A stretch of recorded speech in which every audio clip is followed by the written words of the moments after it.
I know that we've finally discussed, we finally talked about the misconceptions that drug and what is it, why do they do this? Like, as you said, that there's the progressive semantics na drug abuse equals to drug addiction here, na pag drug abuse, droga na agad. And it's all really interconnected, that we have to look at this much more different. We have to look at this beyond the drug. Because after all, the most important thing is, tao pa rin sila. May karapatan sila, di ba? And that's something I think that was mentioned a while ago. We just look at the drug, we don't look at the person. And I think we can connect this actually with the next part, which is to talk more about the different support systems or recovery options for these people. Now that we've talked about the drug, let's talk about like the people themselves actually. Like, now that we know and define these, what can these people who are experiencing this find the proper support systems or the recovery options? What are the available out there for them? Yeah, so before we ask about the support systems, I'd like to know more first on the medical side, like to Dr. Galban, like what are the treatments available for people experiencing drug addiction, or the programs available in hospitals? Yeah. Sir, you're muted po. Yes, thank you for that. So in general, this would have to be addressed on a case-to-case basis, depending on what the condition of the individual is at that point in time, no? And there are actually different modalities of care. You have your behavioral therapy, you also have medications, and then long-term management. Then this would also involve discussions with the family, because remember, when you're talking about drug abuse or drug addiction, even behavioral addiction for that matter, one of the best mechanisms, nabanggit na din ni Sir Orly a while ago, is the notion of the support system. And that's the way we have to include the family, the community, when it comes to addressing the situation. So again, behavioral, the self, at the same time medication, so can assist, no? Hopefully helping balance some of the chemicals in the body without getting too technical. And then of course, the surrounding community or the setting for that matter, plus the support that can actually boost the likelihood that the patient will be able to somehow, if not fully recover, but at the very least have this semblance of normalcy that can help them maneuver life a little bit better. Again, this will happen on a case-to-case basis, depending on at what point in time sila mag-reach out for medical assistance or care. And there are a lot of opportunities for them to seek help.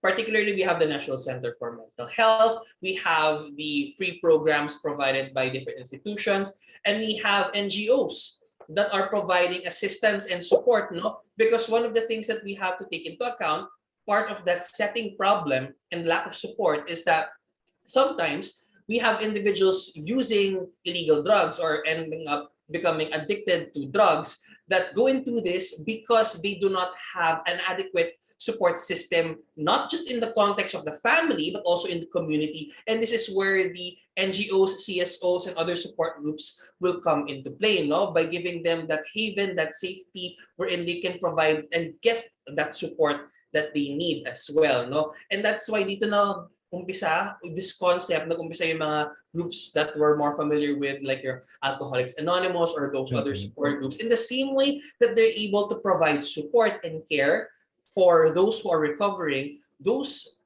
modalities can also be explored when it comes to drug abuse and prevention.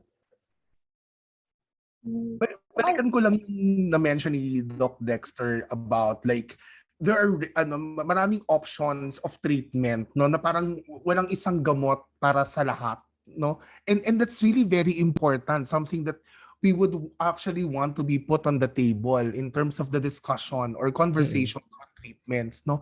Di ba pinagsasabi nga natin, no, may ranges of realities no? At mahalaga yun na malaman natin, no. And when I was reflecting in preparation for this podcast, ang una kong tinanong ay sino ba ang makikinig, no, sa mga mga students in UP Manila or probably alumni, mga practicing, mga nagpa-practice na ng medisina, no, in the medical profession. Ang napapansin namin ay ang iniisip ng mga practitioners natin ay may isang approach lang to address addiction, no. Ang totoo niyan, hindi, no? At kailangan nating magkaroon ng mas marami pang impormasyon on how we could provide treatment, no, for this one. You know what, another insight that Jem and I just gathered, because we had a calibration with an expert yesterday, no, and he shared with me and he shared with Jem and myself an insight on diagnosis, like saying, for example, like you have a therapist or a doctor na nakikipag-usap sa isang drug user, no, someone who is using drugs, tapos nakita niya that there are already symptoms of addiction. Most of the time sasabihin na parang, alam mo ba na addict ka na? Alam mo ba na may symptoms ka na ng addiction? Oy, addiction na yan. Oy, addict ka na. No? Yung paggamit ng word na addict already stigmatizes. Yeah. No? And in a way, it could lead to eventual discrimination. And that's the reason why sometimes diagnosis is not as important as treating whatever the patient is going through, no? Unless it is helpful for the person. Na I remember there were times when I would really have a great experience with a doctor na nagko-consult ako, tapos tanong siya ng tanong, pagkatapos sasabihin niya sa akin kung ano yung treatment. So aalis ako na hindi ko alam na ito yung sakit ko, pero sinabi niya sa akin na ito yung way on how to make you feel better. No, and if we could also consider that, no, in our practice, no, na parang would there makakatulong ba kung sasabihin ko sa kanya na siya ay addicted na, or mas lalo makakaapekto ba ito sa kanya, no? Like say for example, like yung depression, na parang do doctors, do psychiatrists like deliberately say it to their patients who they have diagnosed as depressed? Or are they like, talagang sinasabi na lang nila yung kung anong treatment yung gagawin natin? And going back, yung ranges of treatment according to the actual needs of the individual with respect to the concept of the ranges of realities. Yes, I agree na dapat the treatment should cater to the person mismo. So with that, I wanted to ask Sir Johan, kasi he mentioned na he helps those people now with drug abuse from Cebu. So I'd like to ask how those people are getting treated and getting better help.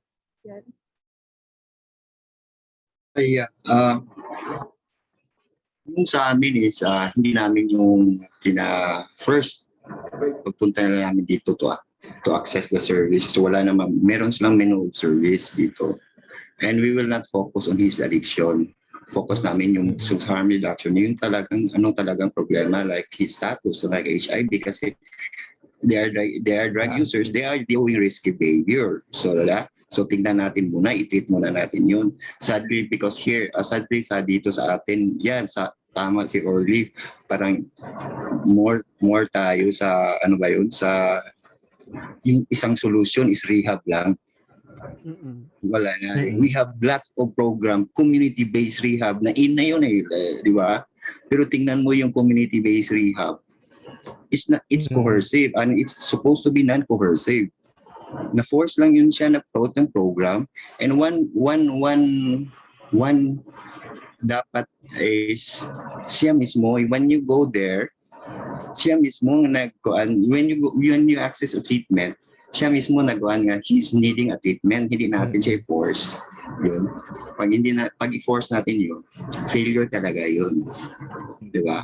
Kasi hindi niya in-accept na gawin siya. Failure talaga yung treatment. Yung ganun. Kailangan siya mismo, we have to accept nga meron siyang problema. Yun. Kaya siya, even though he's using drugs, pero it's not problem. Let's say in the budget, in the economic side, marami naman siyang pera, mayroon trabaho, marunong siya mag-manage. So we're so indicator, parang we saw things nga yung indicator of success, parang abstinence. Hindi yun. So yun, doon sa amin, meron sa menu of choices. So pagpunta namin dito, hindi namin tinatakil namin yung drug use. Unless he will tell nga problema na talaga namin ang drugs. Then we can refer or to the expert na. Then we assess. Yun lang. Yun lang po, yung treatment naman. So yun, siya yung mismo. That's why we call it people-centered dito, safe space, enabling environment for them. So, sila yung pumunta dito. It's supposed to be a non-coercive. Pumunta yung treatment kasi yung community-based treatment. Papuntahin mo, di ba? Papuntahin mo kasi nandun siya sa listahan, di ba? Natokang siya. So coercive na yon. He was forced. Hindi niyo mo alam. Let's say he's very let's say yung i-assess natin yung ano ba yon, yung moderate, meron silang assessment yung moderate to severe, di ba? Let's say he's severe. Na-address ba yun yung let's say he's severe, niya ipasumba mo, na-address ba yung withdrawal symptoms niya? Ano yan pagpunta niya doon na may lagnat? Kasi yun, doon pina-force mo is to abstain. Di ba? Yung medical side, yung withdrawal symptoms, niya ipasumba mo. Di ba? Ang hirap yun. Di ba nauso nung araw, kapag natong ka sa listahan ng barangay, papatawag ka, tapos mag-zumba Oo, ipasumba mo. Ayun, yun ang alam natin eh. Ay, ewan ko. No offense. Wala. Maganda naman yun. So, yun. Pero especially, that's a good point. That's a good point of conversation na parang nagkamali ba yung barangay noon?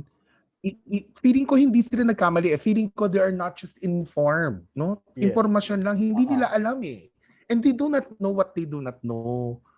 No, na parang, and that's the reason why it's good that we're having this kind of conversation, because it could open future conversations on how to appropriately approach individuals who are, with that keywords. Yeah, first you have to accept they have to tell them that they have problems. Pero kita lang maglagay, may problema ka na kasi nag-drugs ka, walang solusyon yan. Sila nag-impose na tayo sila problema sila, di ba? Kasi nag-drugs. Dapat sila galing sa kanila, may problema na ako. And then let's hear and what then. Yun. Let me just also add that in SOS, we actually don't use the word drug addiction. We term it as problematic drug use. Problematic drug use. Because if you use the word itself as addiction or drug addiction, it's very stigmatizing. And also, just to mention also about harm reduction, that's also another way of helping a person who uses drugs manage his, I don't even want to call it as a vice or a bisyo. It's something that he chooses to do because now we go back to the ranges of realities. Yes, the setting as well as the ranges of realities. gusto ko ring balikan yung sinabi kanina ni Johan, and for me, no, personally, that's really very important. I'm a certified trainer on emotional intelligence, and the corner of emotional intelligence is self-awareness, no? Yung kapag yung individual naging aware na siya that I have a problematic a problematic na yung drug use ko, susunggaban ko rin yung opportunity na yun to provide support. You see? Kasi aware na siya eh. You get what I mean? Actually, yung sugarol daw, no? Yun daw mahilig magsuga, yung laging napunta sa casino, no? Na hindi na natutulog, nagkakasino na lang buong linggo. Hindi daw nun alam na sugarol na siya. No? Ay yung usapin kanina ng behavioral addiction eh. Tama ba yun, Doc? Diba? Pag if you're addicted to something, parang you're not aware that you're addicted, no? And for an individual to say that you have problematic drug use is monumental. And communities like SOS, I Do Care, yung organizations like DOH, yung kina Doc Dexter, we have to make sunggab of that opportunity. You know, we have to like really take advantage of that opportunity because it's an opportunity for us to really offer support. Inaamin na niya, aware na siya. You know, and that's where recovery could start. That's where rehabilitation could begin. That's where reducing risk could be promoted and, you know, offered. And I think that's really very important, no? Yung making people aware that problematic na yung drug use nila. Making people aware that they need help. You know, sabi nga, di ba sa Alcoholic Anonymous, yung mga grupo na ganyan, bago nila ipakilala, as they introduce themselves, di ba? My name is Orly and I'm an alcoholic. That is a manifestation of self-awareness. And for us, no, for us in SOS, it really means a lot, you know, for us to be self-aware as community leaders and at the same time encourage awareness of our communities and how we could promote self-awareness among our members as well. Let me also add yung yung sinabi ni Johan about rehab. We at SOS also don't we offer it as an option. We don't coerce a person with problematic drug use as naku, magpa-rehab ka na agad. No, we give him or her the option to choose whether to undergo rehab or not, because rehabilitation will never work if you force or coerce a person to undergo that. Mind you, when that person comes out, babalik din siya sa sa bisyo niya, because it's not something that the person had decided on. It was coerced and forced upon him. It will never work if you coerce a person to undergo rehabilitation. Yeah. I think Dr. Galban would like to add. Galban. Yes, just to probably tie this with a nice bow, no? What this really does is highlight the value of community. Because for us, especially in our training in UP Manila, particularly to those who are dealing with the health sciences, no? Shout out to my college, UP College of Nursing, and to our friends from the UP College of Medicine, and all of our friends there who are championing health. Our approach really is that you do not come into a place and say that this is the solution. I am the Messiah that will solve your problem. Ito yung problema mo, ito yung sagot. That's not how we do it. What we always do is that we go to a community or we approach a person and together we discuss what are your needs, what are the things that can improve your lifestyle or your well-being. The value of salience, yung awareness is very important. And that's why I believe that really, ang ganda ng training, of course, in UP Manila. And of course, it's good that we highlight this in our endeavors when we talk about drug abuse and prevention. I think we should probably shift the terminology, probably more appropriate yung substance dependence na lang siguro, instead of using the word addiction over and over again because of the stigma against the term. Ina-highlight ko lang, yung community namin, tinitransit din namin yung motivational interviewing. Kasi importante yun. When you comes there, alam mo yung anong mga set of questions, open question na will trigger more information galing sa kanya. It's a skills, pero importante yun. And this is where we work. Paano natin siya tutulungan through the motivational skill interviewing sa mga like sa amin community service provider sa mga so importante din yung motivational interviewing skills.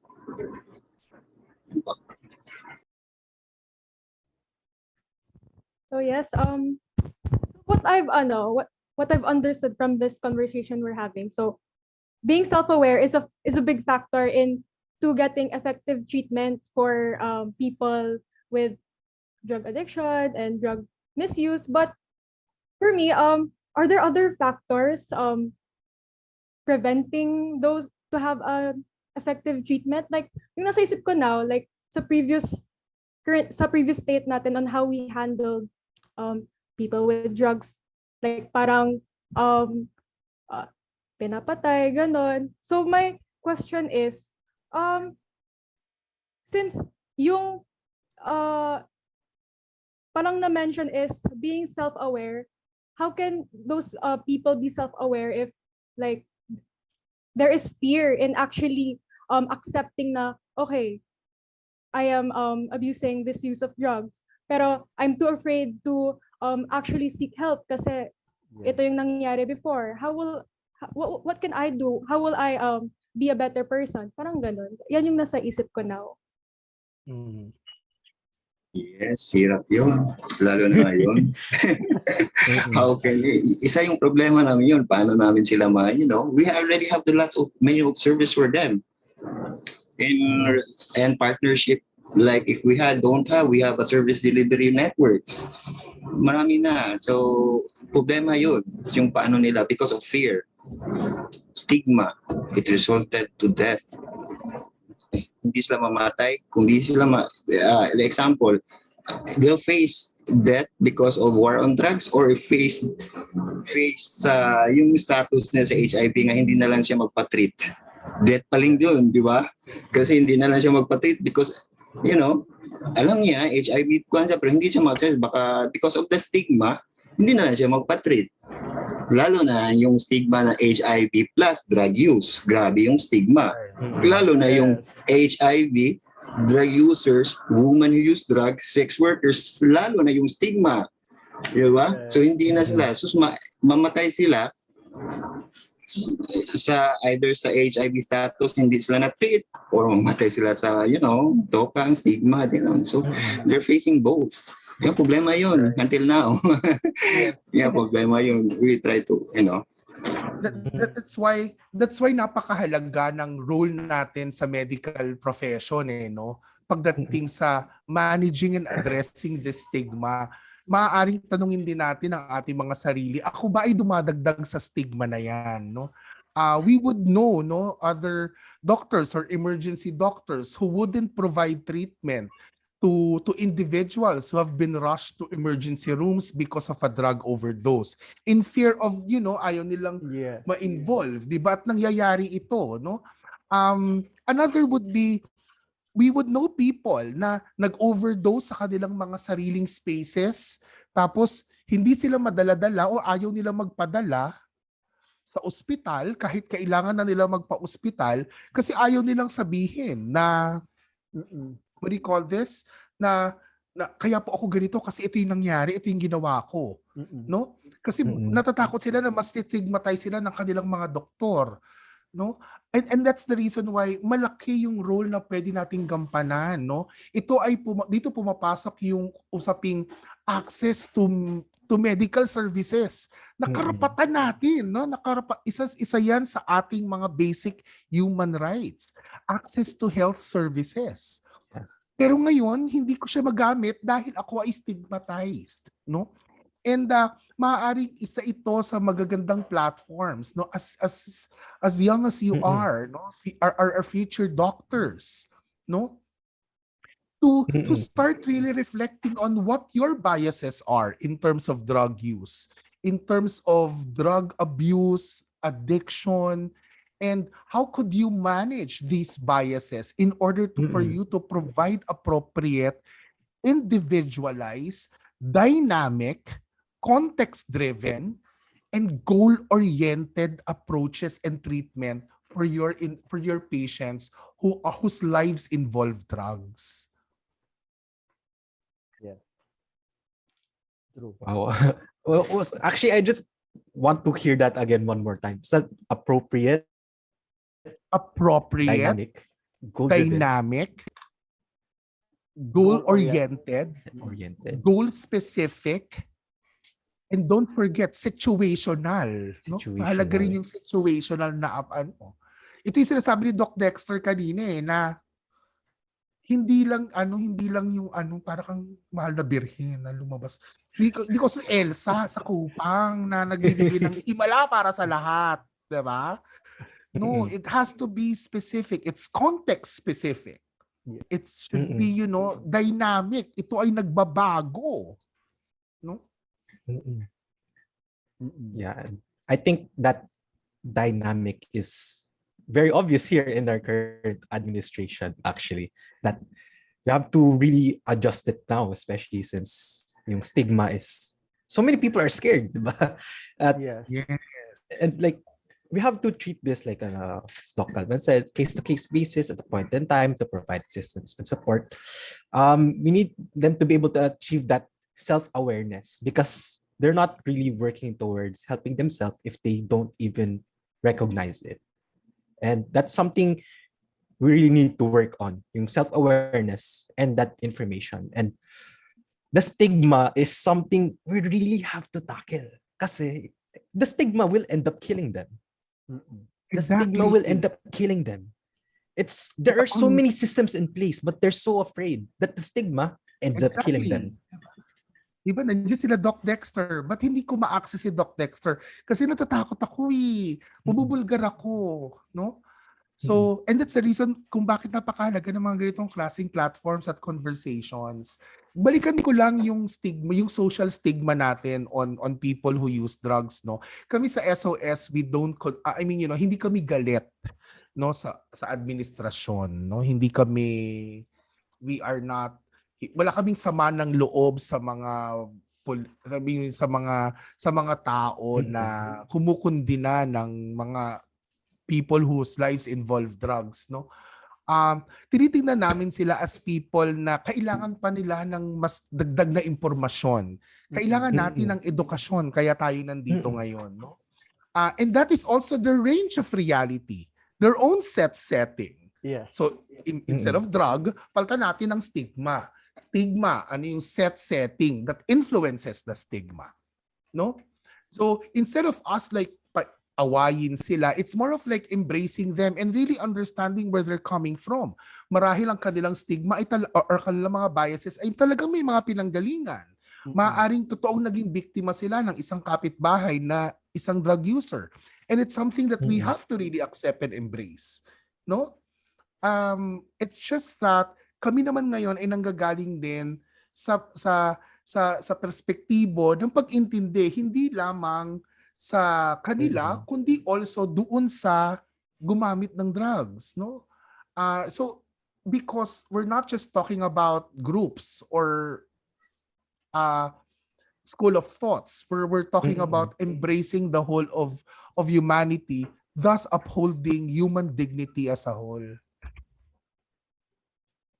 Ayun, okay. So thank you. Okay, ang dami kong, this is something I'll really ponder about. And yan, beautiful way to end our session today. So now that we've defined what drug abuse is in different perspectives and the different social phenomena behind it, as well as the different support systems, what on the things that we can do, recovery options for those with problematic use. Now, I'm starting to wonder on what we can do, like students or our listeners, what can our listeners do to be involved in eradicating that stigma? As Brand mentioned, I'll leave it to you, to the speakers, to the listeners then, to ponder about, like, the stigma will end up killing us. And that's really beautifully stated. Yeah. And we can't forget the human side of all this, honestly. So before we talk about that, eradicating the stigma, let's take a short break. to take in what we learned. I'm gonna need like a few minutes to process all of that. Is so beautifully said sa inyong lahat. Wow. Okay, before we proceed to before we need to take a short break before we proceed to the next segment of our program. First, I would once again like to acknowledge our partners who made this event possible.